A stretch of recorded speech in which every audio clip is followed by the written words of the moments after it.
Hello and welcome to Therapy Express with Rosanna. Thank you so much for watching.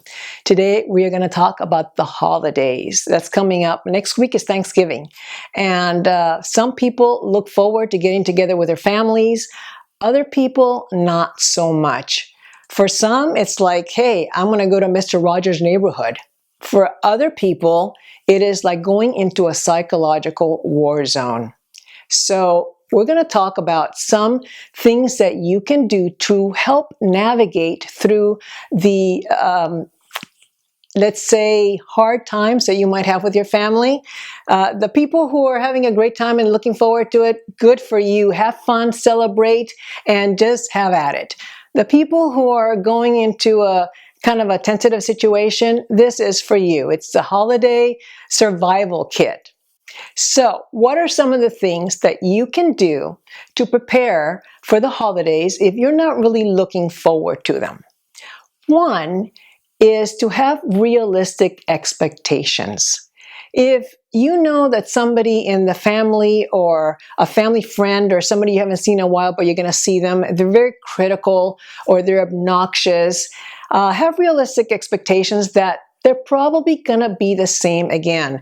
Don't think, well, this is going to be the year. Uncle Charlie is going to be perfect. He's not going to be insulting or anything like that. No, Uncle Charlie is probably going to be offensive and critical if he was like that last year and the year before. So just go in it expecting that people are just going to be people. There's not much going to change. So keep that in mind. Number two, and this is probably obvious, but stay off topics that can be potentially lethal.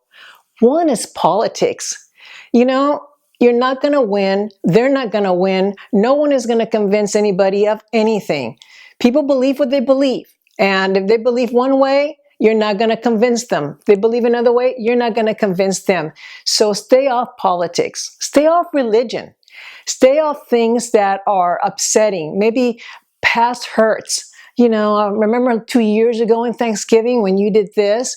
You know, don't bring those things up. It's over now. So concentrate on this year. And if you know that the topics are under the surface, just avoid them at all costs. There are plenty of things to talk about that are very benign that won't get anybody upset. Concentrate on those things. All right. Number three. Avoid the bait traps. Bait traps are anything that anybody can say that could engage you in an argument. Remember, it takes two people or more to have an argument. If you refuse the bait, then you're not going to have a problem. Remember, you can just walk away. Somebody says to you, so you're not married yet? When is that going to happen? Or so you're still the same job, huh? No promotion yet? Those are kind of bait traps, and you don't want to fall into that because the argument is going to ensue. It's a holiday. Let it go. Just let them say, yeah, well, things are just going the way they are. Everything's cool. And kind of just walk away, say, I'm going to go get a drink or whatever, and just walk off. Don't engage because it takes two. If they're just arguing by themselves, that's going to die off really fast, right? All right. The next thing that you can do is to offer your help. How much trouble can you get into if you're going around serving hors d'oeuvres? You know, going to the kitchen and say, hey, Mary, is there anything I can do? And keep busy. If you know there's someone in the living room that's kind of like, oh God, Uncle Charlie's there and he's starting trouble.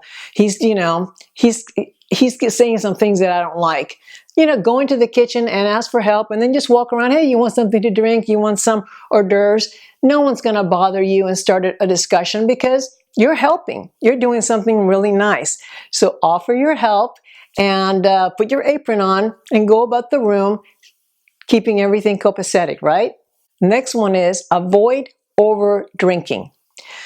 No matter what, if you drink too much or somebody else drinks too much, things can be said. Why? Your inhibitions are lowered. The other person's inhibitions are lowered. Something that you would never say when you're not drinking may come up. And the same for the other person.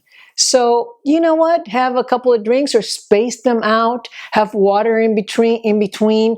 Drink punch instead of alcohol, or eat something so that you're not feeling tipsy. And if your brother, whom you haven't seen in a long time, says something to you that has been a trigger in the past, now, because you're feeling a little buzzed and you're feeling like you can conquer the world, you're going to start fighting him. So take it easy on that. I'm not saying don't drink and have fun. Space it out and, have fun, but be careful. That's all I'm saying, okay? And the last tip I have for you is to find an ally. In every kind of gathering, there's someone that you really click with. They're the people that maybe have said things about you and you don't like. They're the people that you don't get along with, but there's always that one person that when you see them, it's like, oh my God, hi, it's so good to see you.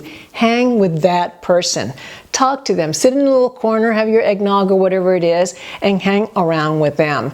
And it's going to make the time go a lot faster. Now, remember that this is one day. Unless they're going to be around for a couple of days. The holidays, basically you get together, you eat a lot, and then it's just one day. You can keep your cool for one day. You can bear anything for one day for a few hours. And also remember that it's not what the people are doing, it's your reaction to the people. If they're baiting you, don't give them the reaction that they're looking for. Just stay chill and just say, well, whatever, thanks for sharing, and walk away. Your reaction determines everything, all right? So keep those things in mind and you're gonna be fine. Go and celebrate and just have a wonderful time with your family if you can. I know that you can. All right, I hope you enjoy these tips and you can put them to good use next week and for Christmas. So you know what to do. Subscribe. Hit the notifications so you can know when I'm on, and I know you want to do that. And until then, look for me next week and make every moment count. Bye.